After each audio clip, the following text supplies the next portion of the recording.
Making smart decisions about your money. This morning on For the Record. Good morning, I'm Neil Heinen. The fancy name is financial literacy, and it is an issue of ongoing importance in our country, from early childhood well into adulthood. For some of us, it's never ending, and that's a good thing. WISC TV and Channel 3000 has a long partnership with Summit Credit Union to promote effective ways to be smart about our money, whether we have a little or a lot. We're 1 week away from Money Smart Week. There's a Money Smart Women Conference coming up. And here to talk about it all this morning are Amy Crow, Educational and Community Liaison for Summit Credit Union, Ellen Bernards, Community Relations and Education Specialist for GreenPath, and Deb Neubauer, Financial Education Center Administrator at UW Extension. And thank you all very much for joining me this morning. You're very welcome. You know, I was thinking about this as I was kind of preparing for the show, that this term financial literacy, which we throw around, kind of implies financial illiteracy, which is maybe not necessarily helpful. Keeping up about our money, being smart about our money is it's a very dynamic process. And I don't get a real clear sense that people are comfortable with the idea that, I mean, this is just something we need to do all the time. It's like renewing our driver's license, right? I mean, we're taking a look at the landscape and deciding, do I need to make changes in my financial life? Absolutely. Everybody has a different life stage. Everybody has a different income. Everybody has a different place where they come financially. And to be able to keep on top of that and understand that that changes with a new house, that changes with kids, that changes with sending your kids to college, that changes throughout your lifestyle and lifetime. And then you go into retirement, and then what's next? Yeah. The idea that a conference like this is not for people who don't know about money. It could be people who know a lot about money, but want to know more. Absolutely. We'll have a wide range of experience and education when it comes to money in our attendees at the conference. Now, that being said, I mean, how do you all sort of assess our financial literacy? You know, both as kind of as a country, but also just in Dane County and locally. How are we doing? Well, I would say that it's not, we are lacking in one particular kind of knowledge, whether it's investing or whatever, but I think everyone is so incredibly busy. What we do is we lack the ability to juggle so many different things.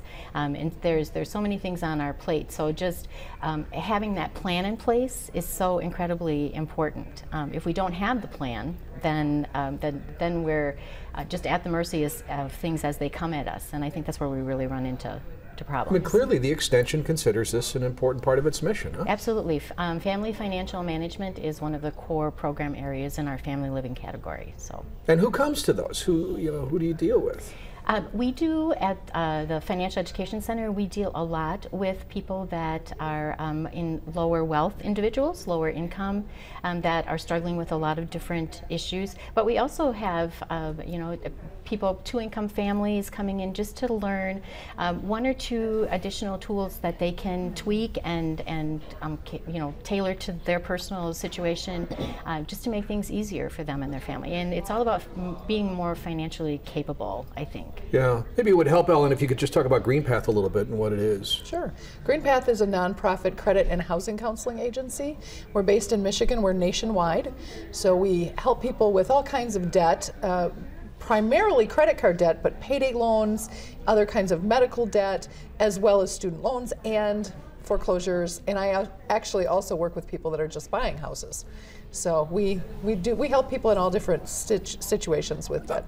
An important component of this being the nonprofit component, because there are for-profit businesses that do this. And yes, and GreenPath has been around since 1961, and we've been doing this a long time, and we are a nonprofit. And where are your offices locally? We have one in Madison, on Broadway. We have one in Milwaukee, but we also have satellite offices in Racine and North Milwaukee, as well as one in Wausau. So just in Wisconsin, we already have 5 offices. And I mean, is this even like a drop-in place where somebody will say, I need help now, I'm going to come to the office? Well, they do need appointments, because we do book appointments, but we can get in a couple of days, usually 2, 3, maybe 4 days at the most. So, and we have 3 support staff and 2 counselors in the Madison office, and then I do education and community relations. And from a local credit union, I mean, Summit has made this a priority, you know, for so many years, Amy, as you know, and we've got the partnership on Channel 3000. But how has it evolved over the years, and what are some of the focus points right now? We really want to focus on helping women determine their finances, and that's really important to us because we do live busy lives.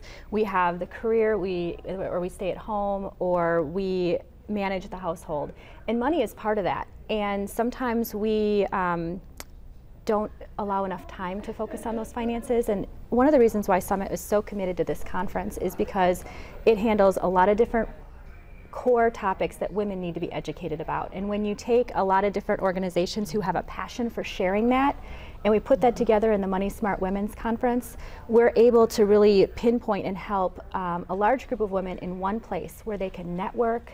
That's really important to Summit as a not-for-profit cooperative, is kind of bringing the community together. Sure. And being able to share in one place all these different topics and give them a range of things that they can learn from and then take action on. Summit is very much into helping people create plans and helping them take action, whether it's self-directed, whether they're ready for it, or if it's specific coaching.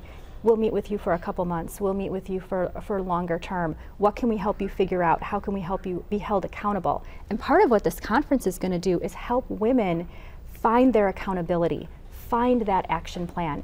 And a lot of times people need somebody else to kind of go, I need a little gut check. I need a little understanding. I need a little emotional checkpoint as to where I am financially. And that's really kind of where Summit is, and that's why we love partnering with the conference, because it fits so well with our core mission. Well, there's some terrific topics, so we'll talk about them when we come back after this break.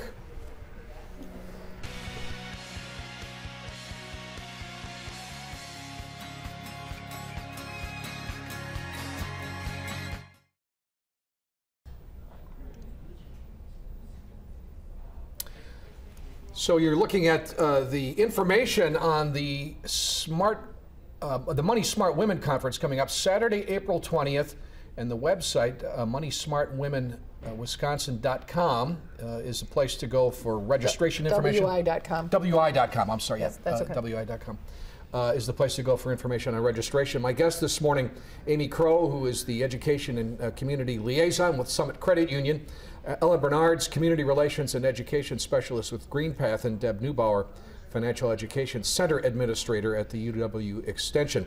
Now, I was interested, you were talking about the topic, the theme of this Money Smart Women Conference and women's financial literacy, and yet the first topic is couples and money.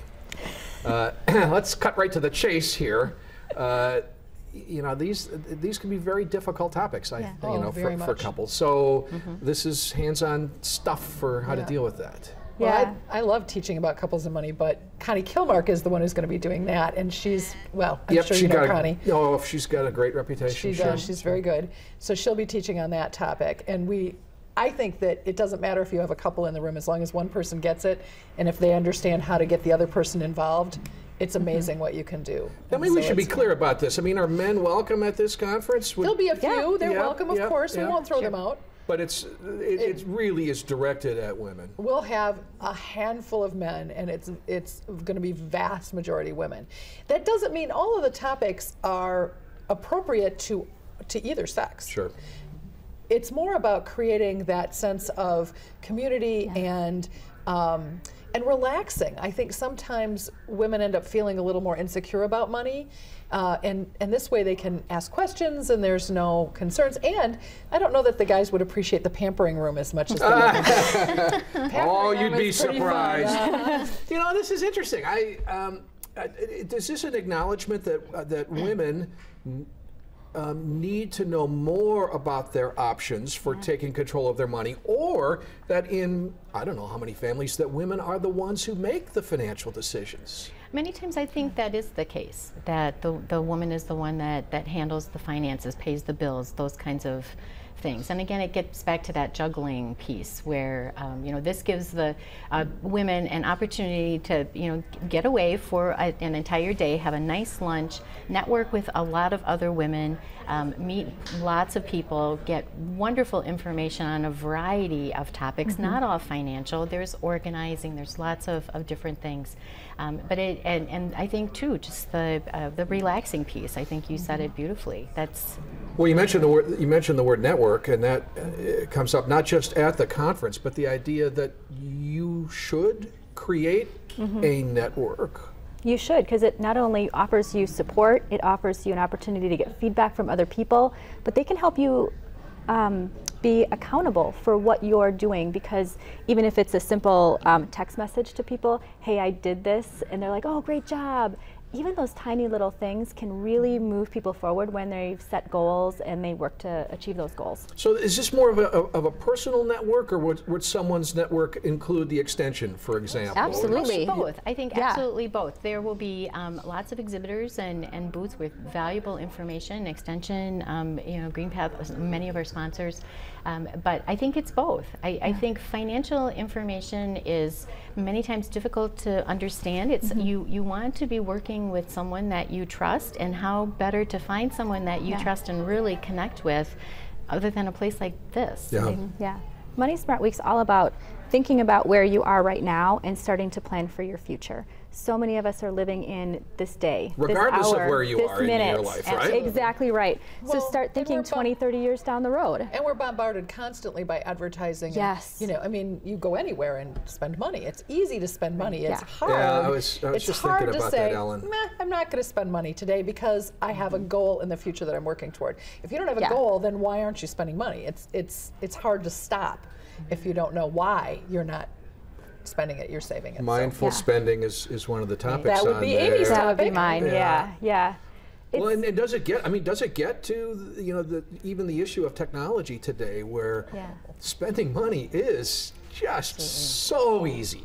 It really is. I purchased something recently, and they took my credit card and swiped it on a cell phone, and I went, oh, we're here now. Yeah, that's happening more and more. Yep. Yeah, and I thought, well, that is so interesting. But, you know, women were buying things, we're writing out the kids' expenses for school and putting the check in the backpack. And it's mindful spending is all about thinking about why we do our spending. Ellen was talking about the marketing messages, and our kids, they pay attention to that, we pay attention to that. And then there's this emotional expectation that we have on ourselves on who we feel we should be. And so mindful spending is about talking and showing them what things to be aware of so that they can write those things down and be more aware of those in the future and maybe make different choices. And I'm going to walk them through some strategies to be able to do that. Can that help? Can that get to the sort of the need for instant gratification that fuels a lot of spending decisions? That if you think of yourself as someone who saves for something, that counteracts that that impulse to want to do it now? Especially if you have a plan. Absolutely. Well, and I think that goes to when you think about financial planning, or which is everybody has a money management system. Just some are better than others. Yeah. And I think if you consider first what's important to you, and first identify your goals. Where do I want to go? Okay, first and foremost, if you take some time and really get to the heart of what matters to you and your family, then all the other things, the mindful spending and the setting up a budget and the spending plan, you don't mind doing it so much because it's a means to an end. It's not this awful B word, awful budget. It's something, this is just a way for me to get what I really want for my family and not waste money and time on things that aren't going to get me there. Well, and that's really, to bring us back to the conference, that's really what it's about. I mean, our theme is imagine, plan, achieve your financial goals. So you have to be able to imagine it first, and then that's part of just going to the different breakouts is, so what do I want? What's important to me? And then to plan it. That's our keynote at lunch is really going to help us with that plan. And if we don't plan, we're not going to achieve. It's just not going to happen. Nobody's going to magically drop $1 million into our laps and we'll be just fine. So. Oh, shoot. Yeah. We were so hoping for that. I'm sorry. I'm just here to tell you. We're going to talk more about the conference, the realities of financial literacy when we come back right after this.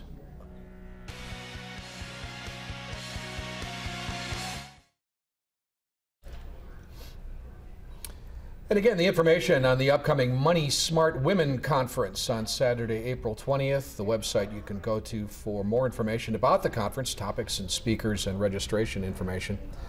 And I'm here with Amy Crow, Ellen Bernards, and Deb Neubauer. We're talking about it, three of the partners of the Money Smart Week Conference. One of the speakers, Amy, that just intrigued me is talking about the importance of financial literacy on health. Yeah. Kind of a not so often talked about topic, but I mean, we all know the stress of financial decisions, but I don't know that we think about the impact it plays on our lives, on our healthy lives. Yeah, Jane Black is one of our keynote speakers. She is a financial empowerment coach, and she had a wake-up call with her mom about her finances and heart health. So she's going to share her story about that. But to us, we really, at the conference, wanted to bring her because we want to prepare women for the unexpected. We want them to be able to plan for that. We want them to be able to feel comfortable with their finances, but also plan for the unexpected. And I think a lot of people can get into financial trouble when the unexpected strikes. And we want people to be planning for that in the future, however they can with the means that they have right now, to be aware that that's something that'll happen. So we're really excited to have Jane on board. Sounds smart. Well, and I think that the other piece of that is that we know that stress affects our physical body. Yeah. And every client I see, I actually do a class every month on home buying. And nobody really wants to talk about money management. They want to know how to buy a house, and that's all they want. So I make them all stand up at the beginning of the class, that part of the class, and say, so anybody who has absolutely no financial worries, sit down. And I've had one person sit down so far in class since I started doing that. And when I'd have people come into the office, that was one of the first things that they would say is, one of their goals is, I want to be able to sleep at night. And that's really what this is about, is to have a plan, to know that you're doing okay, and that you've done the best you can to take care of any unexpected, so that you can relax and enjoy your life. Yep. This isn't about, oh, I have to watch every single penny. It's about having that in an appropriate place in your life so that the rest of your life can be more relaxed. Right, and I think what you said about being able to sleep at night is key.